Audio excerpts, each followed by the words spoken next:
Patricia Bullrich, muy bienvenida. ¿Qué tal? Acá con un resfrío tremendo. ¿Sí? Pero Quédate lejos. lejos, que hay mucho por hacer, ¿no? Sí, ¿qué te parece? Bueno, vamos a arrancar con lo que ocurrió con el caso Sena. Sí. ¿Qué balance hace? Bueno, me parece que es el balance de un caso que iba a quedar en la impunidad bajo el gobierno de Capitanich. Capitanich había dicho en muchísimas oportunidades que no era todo mentira, que Merenciano Sena era un gran dirigente. Y bueno, el cambio de gobierno, la libertad de la justicia del Chaco, porque esto fue la justicia chaqueña, la libertad de la justicia del Chaco que le dio el nuevo gobernador Leandro Esdero, que no hizo más que decirles trabajen a conciencia.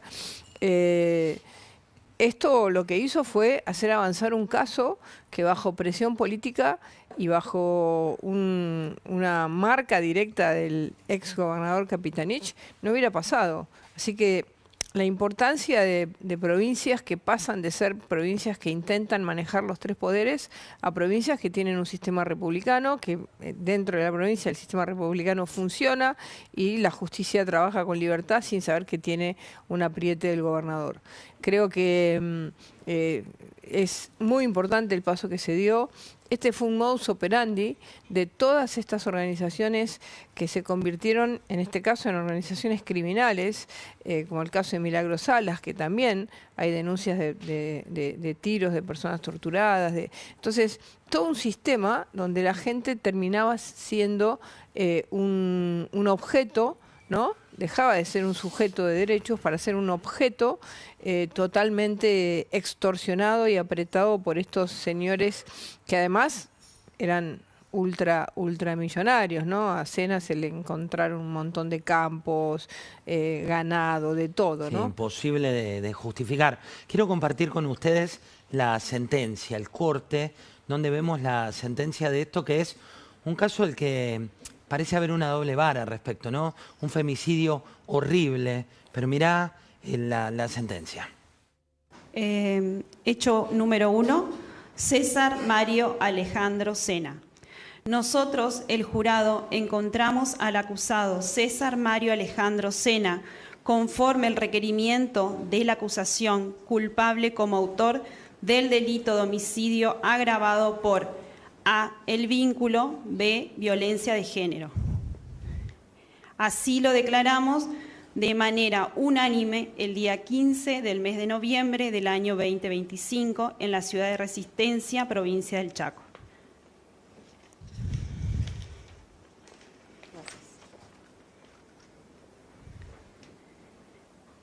Hecho número 1, Marcela Verónica Acuña.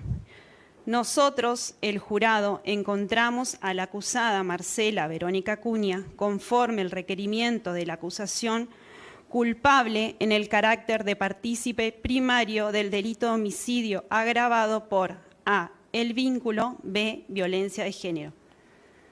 Así lo declaramos de manera unánime el día 15 del mes de noviembre del año 2025 en la ciudad de Resistencia. Bueno, ahí veíamos a 3 de los condenados. ¿Qué es Capitanich en la historia argentina? Bueno, es una persona que pasó de ser un tipo que todos decían que era un moderado a convertirse en un talibán, ¿no? Del kirchnerismo, a generar este tipo de actitudes con esta familia que además manejaban escuelas de enseñanza ideológica. Le enseñaban a los hijos la historia del Che Guevara, les enseñaban los movimientos políticos. Ahí tenemos la escuela de enseñanza ideológica con el Che Guevara, sí, con la bandera de Cuba. Con la bandera cubana, una cosa realmente terrible, ¿no? El armado de guardias paralelas a la policía. Ahí están los chicos con los hacían vestir. Los guardapolvos rojos. Después unas guardias que conformaban en el impenetrable de grupos paralelos a la policía que le cobraban peajes a la gente. Bueno, todo tipo de aberraciones que Capitanich hizo en el marco de su gobierno. Y acordate cuando fue vocero presidencial, ¿no? No rompía la tapa de Clarín, me acuerdo. Rompía la tapa de los diarios, generaba toda una situación de violencia permanente contra todos. Yo recuerdo que era diputada y bueno, todos nosotros éramos, digamos, no podíamos ni cambiar una coma de una ley, ¿no? Dicen que ahora hay una escribanía en el Congreso. Yo te diría que estamos tan lejos de eso que pasó. Así que es muy importante que provincias tan feudalizadas que se fueron convirtiendo, porque Chaco había sido una provincia que había tenido bastante alternancia entre el movimiento chaqueño, entre la Unión Cívica Radical, el justicialismo, para intentar convertirse de nuevo en una provincia feudal. Esto se rompe en la elección del 2023 con Esdero como candidato a diputado, por eso hay que apoyar tanto este cambio, ¿no? Pero es el típico modelo de conversión de un tipo que todos decían que era razonable. Yo cuando hablaba nunca le entendía nada, porque era bastante trabalengua. Abría ventanas. Sí, era rarísimo su discurso, pero todos decían, no, es muy inteligente, es una persona muy capacitada. A mí nunca me pareció eso, siempre me pareció un tipo que no se le entendía lo que decía. Pero este modelo, ¿no? Este modelo de privatización del Estado, de apropiación del Estado en manos de organizaciones que le terminaban destruyendo la vida a millones de chaqueños. Millones, no sé si millones es mucho porque no sé cuánto. Sí, miles de chaqueños. Que miles o cientos de miles de chaqueños. Así que la verdad es que es un fin de época, esperemos que esto se sostenga en el tiempo. Los Milagros Salas, los Emerenciano Cenas, hoy no dominan absolutamente nada en esta Argentina, hoy ya no tienen espacio, hoy la gente tiene ayuda social, más aún que en el kirchnerismo, y lo tiene de manera directa. Asignación por hijo, la tarjeta alimentar, los planes que aún subsisten, porque no se puede cortar todo de un día para otro, todo esto de una manera objetiva, sin que nadie se sienta obligado a absolutamente nada. Y esto es un cambio cultural enorme que hace que los Emerenciano Sena, no solamente en este caso ha sido juzgado por un brutal asesinato, digamos, de lo peor, sino que además ya no tienen poder.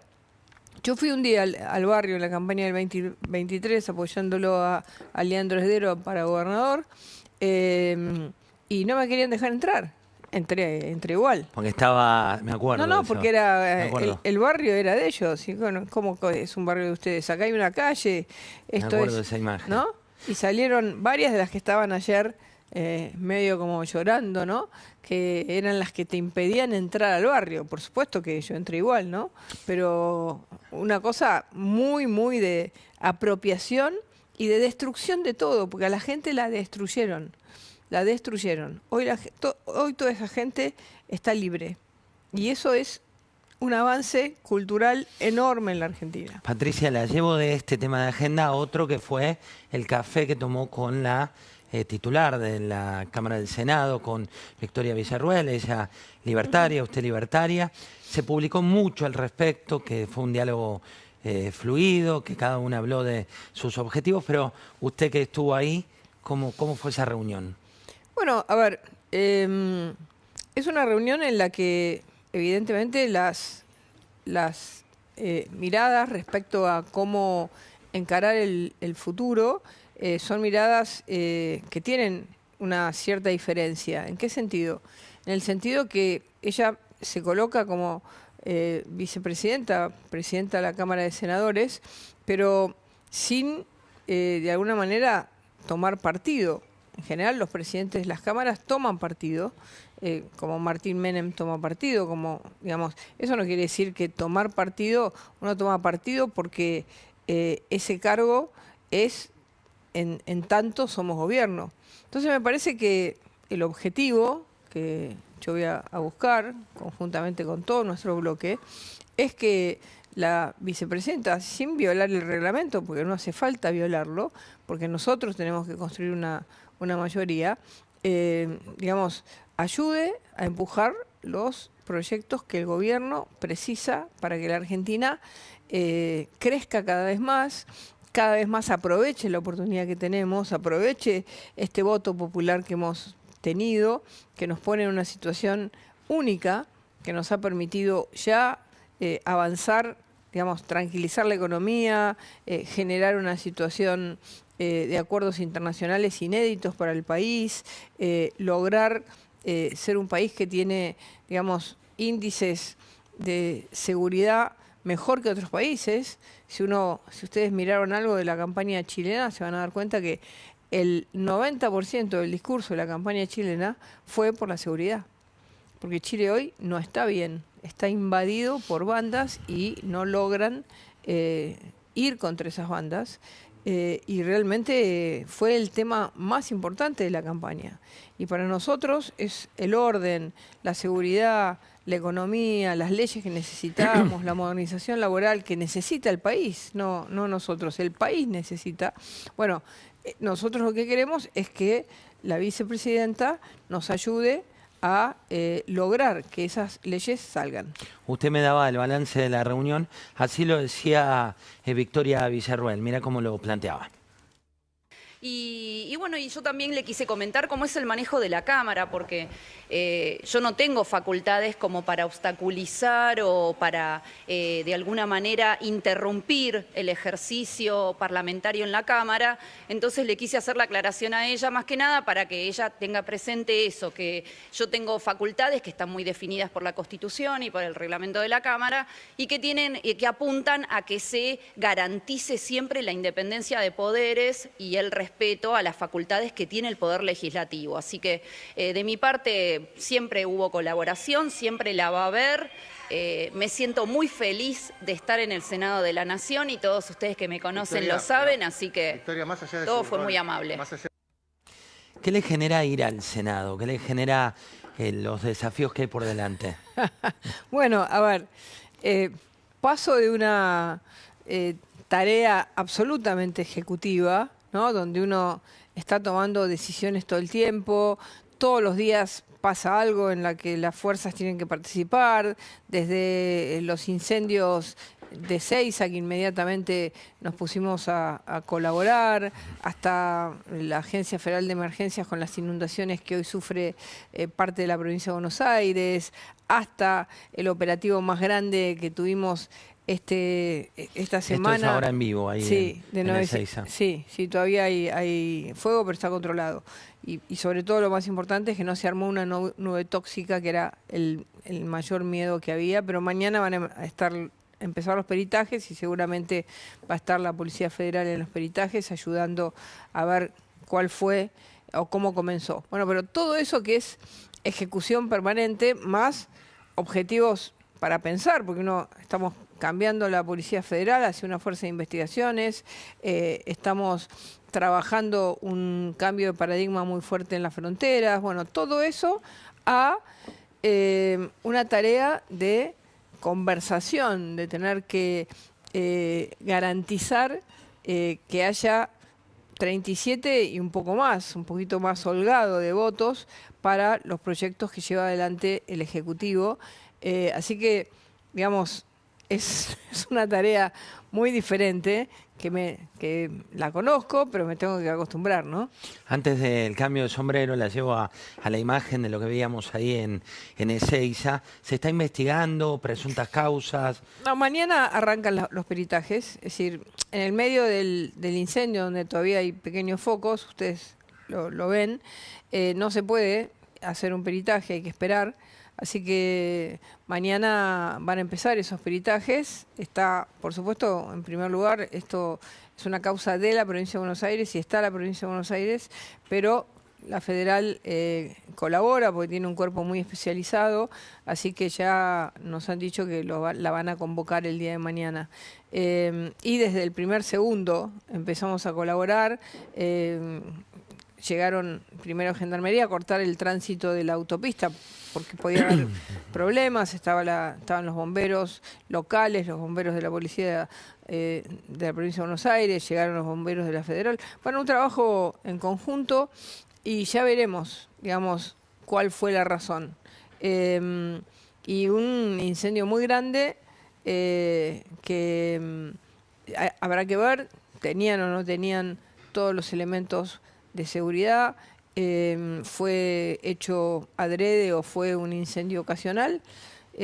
Son las cosas que en un peritaje se logran saber, ¿no? Patricia, viene de este mundo del Ministerio de Seguridad, donde la botonera, como usted dice, es constante, minuto a minuto y demás. La llevo al día de la elección, que parece historia en la Argentina, pero ¿esperaban el resultado que tuvieron? ¿Esperaron? Digo, porque no había encuestas, no había papers de bancos internacionales. No, las encuestas nos daban mal. La mayoría daban Sí. mal o muy mal. Sí, pero yo te digo lo que nos pasó. Yo empecé a sentir, yo estuve en Rosario, estuve en Córdoba y hice toda la campaña en la ciudad de Buenos Aires. Yo empecé a sentir las últimas 2 semanas y media, finales de la campaña, empecé a sentir que el clima era totalmente favorable, que había una decisión que estaba tomando la gente, que se da siempre en esos últimos 20 días, que había cambiado totalmente, ¿no? De lo que había sido por ahí la elección de la provincia, donde en todos lados trataban de tirarnos piedras, ¿viste? No dejarnos hacer los actos, a intentaron lo mismo, pero ya no lo lograban, ¿no? Sobre todo... O sea, no había efecto en... No había efecto. Entonces, yo caminé la calle de la Ciudad de Buenos Aires y la caminé así, con 5 personas, no más, para no tener un séquito que te rodee, ¿no? Y poder escuchar. Y fue impresionante las últimas 2 semanas y media cómo cambió el clima. Así que yo tenía las encuestas que te decían que en Capital sacábamos un 40, 42, ¿no? Los últimos días algunos se acercaron un poquito más, pero arriba del 50 como sacamos, 50, casi 51, no había nadie que lo dijera. Que ganábamos la provincia de Buenos Aires, nadie lo dijo. Que en Córdoba nos daban, yo estuve una semana antes, exactamente, nos daban 14 puntos abajo. En Neuquén nos daban perdiendo, en Santa Fe nos daban perdiendo, terceros cómodos, ¿no? Entonces, realmente fue un despertar nacional en todo el país, donde inclusive en los lugares donde no ganamos, fue así. Parejísimo. Cabeza a cabeza. Cabeza a cabeza. ¿Y qué cambió después en el clima del gobierno, a puertas adentro? Primero imagínate que la semana anterior a las elecciones nosotros estábamos en una situación muy difícil. La situación del 7 de septiembre, de la elección de la provincia, nos puso en una situación de debilidad, ¿no? Si no hubiéramos tenido toda la fortaleza que teníamos con superávit fiscal y demás, podía ser, se nos podían ir los dólares como agua en las manos. Y bueno, todo lo que se hizo, lo de las retenciones, lo del Tesoro americano, que fue un hallazgo impresionante, todo lo que logramos, y bueno, pero el clima era, el 26 a la noche, el gobierno está débil, y el 26 a la noche la gente nos dio la fortaleza para que hoy seamos un gobierno que tiene 2 años por delante total y absolutamente firmes, totalmente firmes para hacer los cambios que hay que hacer, para seguir mejorando la situación económica del país, para convertirnos en un país abierto a las inversiones. El presidente ha dicho, yo voy a ser el principal vendedor de la Argentina en el mundo, y eso ya empezó a dar resultados. Así que ahora, bueno, digamos, tenemos que aprovechar mucho los días, el tiempo, cada día, y sabemos que además los que están perdiendo el poder van a intentar una resistencia más fuerte. Mire, quiero compartir declaraciones de Aguiar con usted. Terribles. Declaraciones terribles. de Aguiar que no parecen ser muy republicanas, por llamarlo de alguna manera. Veamos qué es lo que decía. Y yo se lo quiero decir con total sinceridad. Es mi trabajo, nuestro trabajo, provocar la crisis de este gobierno. Y yo se lo quiero decir con total sinceridad. Es mi trabajo, nuestro trabajo, provocar la crisis de este gobierno. Esto a partir del tuit, del reclamo que usted hizo. ¿Por qué? Bueno, porque, a ver, hay límites, ¿no? Esto de decir que quiere provocar la crisis del gobierno, que quiere que a los argentinos les vaya mal, que los argentinos sufran porque a él no le gusta este gobierno, no le conviene, no quiere que gane, es lo más terrible. Y además es un llamado a la violencia. Esto es un delito penal, el que ha dicho, porque atenta contra la Constitución, atenta contra el sistema republicano, atenta contra todo. Entonces, esto, digamos, es lo que esperamos de ellos de acá en adelante, en vez de una colaboración, de sentarse. No conocen todavía qué vamos a presentar como modernización laboral. La Argentina hace años que necesita un cambio de leyes laborales. Hace años que necesitamos tener sistemas para que las personas puedan trabajar y tener los derechos mínimos, de tener un acceso a una obra social, de tener un acceso a la regulación de los accidentes de trabajo. Hay 42% de las personas que trabajan totalmente por fuera del sistema, que no tienen nada. Nosotros, ¿qué necesitamos? Que eso desaparezca, que realmente haya un sistema que sea inclusivo, porque el actual es expulsivo, es un sistema expulsivo, expulsa a las pequeñas y medianas empresas, a los comercios, a todos a tener, y muchas veces a medianas empresas, a tener a su personal en relaciones de dependencia normal. No se puede, entonces hay que cambiar. Seguramente los que ya están no se cambiará porque si no... Tienen sus derechos. Porque ya tienen esos derechos, pero son derechos que excluyen a muchos.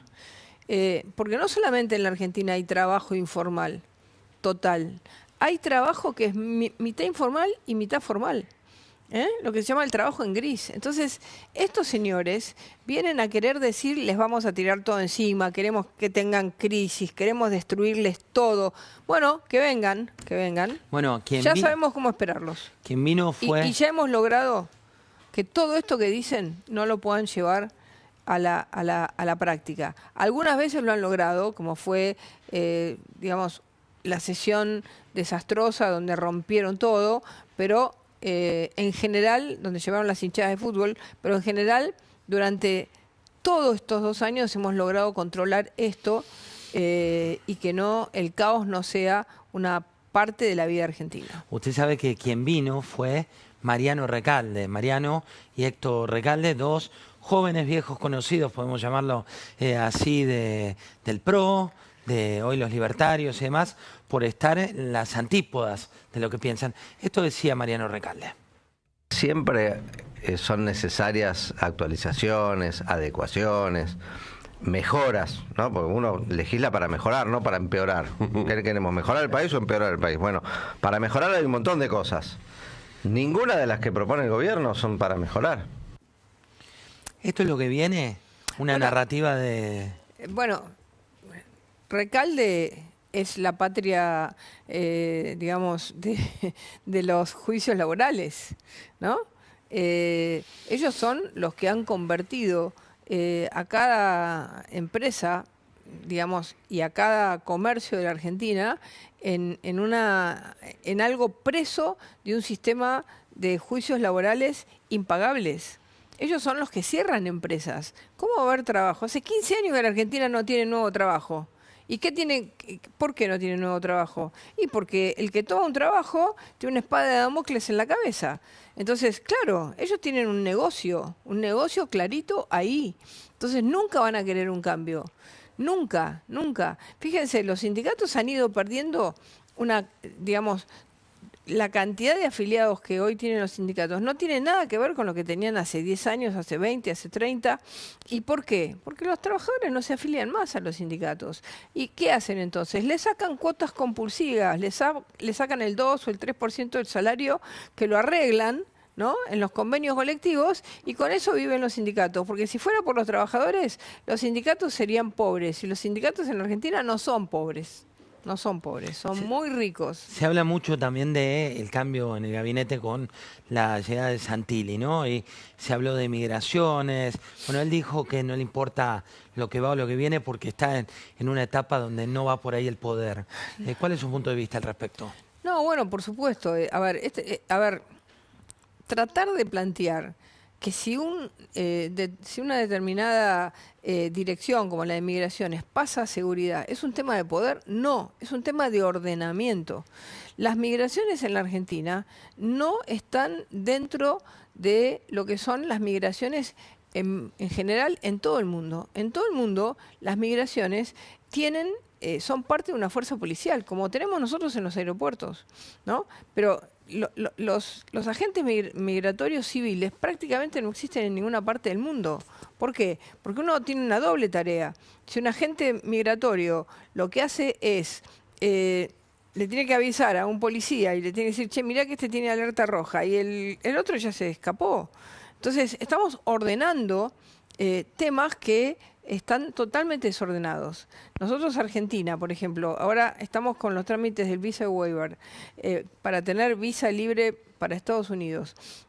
Tener un control mayor de las fronteras con un sistema mucho más controlado del que tenemos ahora es fundamental. Que más controlado no significa nada, porque hay tecnología, significa ordenarlo.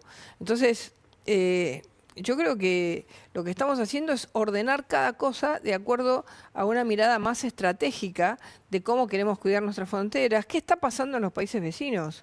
Los países vecinos tienen un problema serio de organizaciones criminales. Lo vemos en Brasil, lo vimos en Chile, lo vemos en Chile, lo vemos en Perú. Entonces, nosotros necesitamos cuidarnos mucho, porque si no nos cuidamos, no vamos a ser siempre una isla al lado de los demás países. Vamos a tener los mismos problemas. Entonces, para evitarlo, tenemos que fortalecernos mucho más. Y ese es el objetivo de esta reforma. RENAPER no, ese es un organismo civil, queda en el Ministerio de Interior, siempre estuvo ahí. Digamos, eso fue un tema de error, pero migraciones sí tiene un alto componente de seguridad nacional. Para entender lo de la visa waiver, que cada vez que usted lo nombra o surge información, la gente dice, bueno, ¿cómo son los tiempos? ¿Qué puede pasar? ¿Hablamos de un periodo largo para que eso se lleve adelante?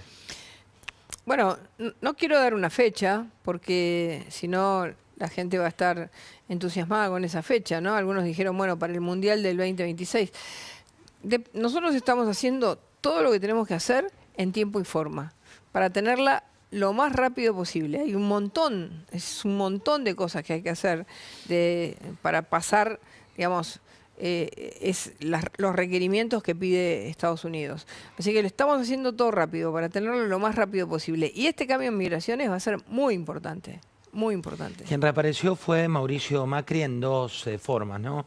Una con los amarillos puros y otra en modo autor de libro por la relación con Franco, sí, que era su padre, de quien habló con Jorge Fernández Díaz. ¿Usted vio esa relación, la vivió, la de Franco y Mauricio? No la viví, pero Mauricio Macri en muchas oportunidades contaba que había sido una relación como difícil, muy contradictoria, muy difícil, siempre lo contaba, y que el padre le había dicho, nunca vas a ser presidente de la nación, como que era, digamos, una relación especial. Me imagino que la contarán en el libro, lo leeré para enterarme más, pero siempre la contaba, siempre hablaba de eso. Patricia, para ir redondeando de cara a lo que viene, ¿no? Reforma laboral, hablamos. Modernización laboral. Modernización laboral, sí. Tema de menores y tema de imputabilidad. Eso no viene ahora en esta etapa, sí viene el Código Penal. El Código Penal es, digamos, un código fuerte, donde el 87% de los delitos no van a ser excarcelables, porque cambia la concepción. La concepción que hay ahora es, te robaron un celular, jorobate. Digamos, ¿qué perdiste? 300.000 pesos, 200.000 pesos, todavía te lo robaron y tenés que pagar cuotas. no hay un sentido de que es una propiedad tuya, que te la compraste con tu esfuerzo. No, no existe eso. Entonces, este código lo que hace es cambiar esa filosofía. Si te roban algo que es de tu propiedad, no es solamente la entradera a la casa, que es durísimo que entren a tu casa, pero cualquier cosa que te roben, y si además te lo roban con violencia, y te lo roba un motochorro, y te tiran al piso, bueno, las penas van a ser altas. Y algunos dicen, no, pero las penas no influyen. Bueno, anda a Singapur y vas a ver si las penas influyen. ¿Y hay o no consenso influyen. político para que eso salga? Bueno, a ver, yo creo que hay consenso para discutirlo. Después, si sale exactamente igual que como nosotros lo presentamos, seguramente no va a salir exactamente igual. Pero nosotros vamos a defender fuerte que la Argentina necesita cambiar lo que fueron años, y aún subsiste, y subsisten en muchos cursos universitarios, la teoría zafaronista, y que la teoría zafaronista nos hizo mal a la Argentina, nos generó una situación de inseguridad muy grande y que ahora la estamos corrigiendo. Entonces, la necesitamos corregir en todos los ámbitos. La necesitamos corregir porque es un sistema, es el sistema judicial, es el Ministerio Público Fiscal, que es parte del sistema judicial, son las fuerzas de seguridad, son la estructura, por supuesto, de la familia, de la escuela, es todo planteado en una sociedad que viva cada vez más segura. Y estamos logrando ser un país más cuidado. Entonces, bueno, lo tenemos que cuidar más aún, y este código va en esa dirección. Cuidar más a los argentinos, que no lleguen a ser víctimas, y los que son víctimas, que no vean, ¿no?, que el asesino o el chorro pasa por su casa, domina el barrio, ese adentro. Y eso es así. Hablé recién de Mauricio Macri. Esto decía el expresidente de la Nación respecto de la relación con el gobierno nacional. Veámoslo.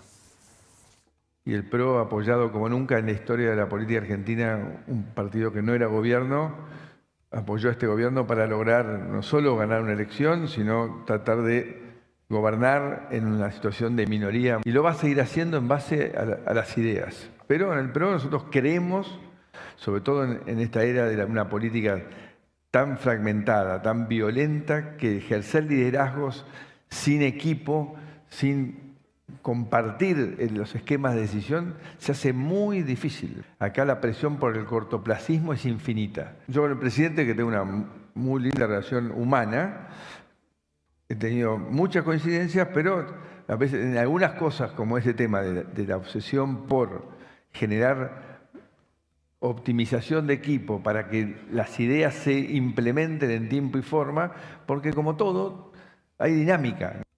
Esto fue en el foro liderado por Dante Sica y Mariana Camino de ABCEB, que participó el expresidente de la Nación. ¿Cuán importante va a ser el PRO para las reformas que vienen? Bueno, en primer lugar decirle que si algo tiene este gobierno es un equipo. Y si algo tiene el gobierno es un presidente que todo el tiempo habla de sus ministros y de sus funcionarios con mucho apoyo y mucho cariño. Y hemos armado, la verdad, un equipo compacto. Entonces, digamos... ¿Es más compacto que en la época de Macri? Son distintas formas de conducir, pero el presidente Milei es muy alentador con su gente. Alienta todo el tiempo. Entonces, eso para decirlo. Respecto a lo que va a hacer el PRO, bueno, si el PRO quiere ir política por política, que lo haga. Yo creo que la Argentina necesita que todos los sectores republicanos, que todos los sectores que creemos que el país no puede volver al populismo, tenemos que apoyar sin cortapisa, sin miedo, sin que, no, porque voy a perder mi identidad. No, si el país crece, todo aquel que trabajó va a ser parte de ese gran triunfo de la Argentina.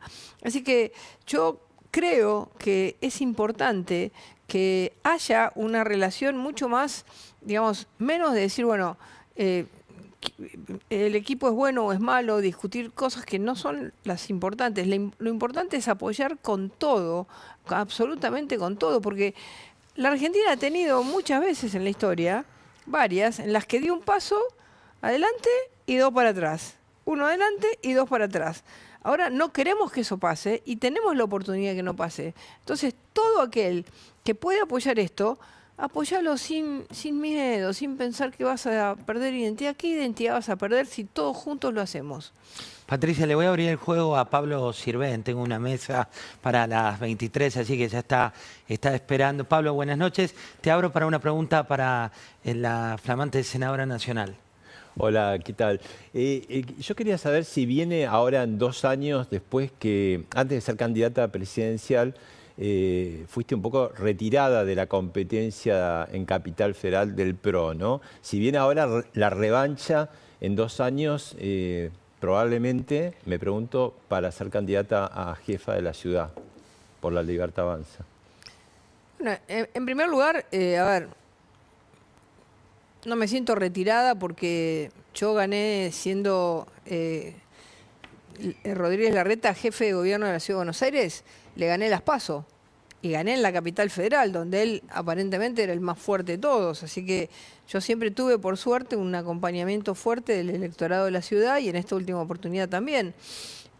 Respecto al futuro, yo te voy a plantear algo más conceptual, que es si voy a ser yo candidata o no, porque imagínate que todavía no asumí como senadora y no voy a estar pensando en un tercer paso. Pero quiero plantearte algo que es importante para nosotros.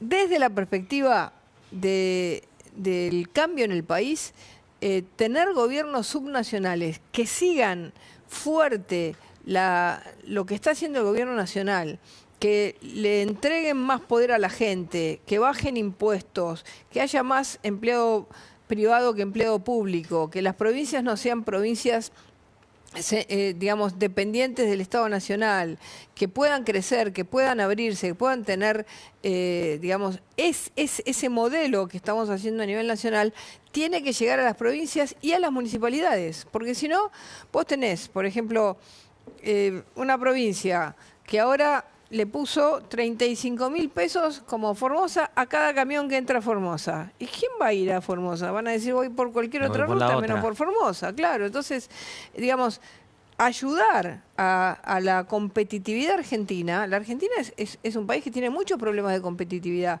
Ayudar a la competitividad argentina es fundamental. Entonces, eso se hace teniendo personas que en los gobiernos subnacionales, es decir, en la Ciudad Autónoma de Buenos Aires y en las provincias, tengan la decisión de ir a fondo en estas políticas. Entonces, si eso soy yo, es otro, es el mismo que está ahora, no es la discusión. Lo importante es el camino, no quién lo va a llevar adelante. Última, Patricia. Se vienen también los cambios en seguridad respecto de su nuevo paso. ¿Ya está definido quién va a estar al frente? Y lo va a decir el presidente el día que hagamos el recambio, ¿no? No hay ningún dato que se pueda dar por ahora. Y yo creo que es de mal gusto que no sea el presidente el que anuncie quiénes son sus ministros, él los elige. ¿Se acuerdan ¿no? en el kirchnerismo cuando decían si sonaste, que no los nombraban? Bueno, pero eso es porque son malos. La gente buena, la gente buena no hace eso. Patricia, muchas gracias por haber venido. Un placer recibirla.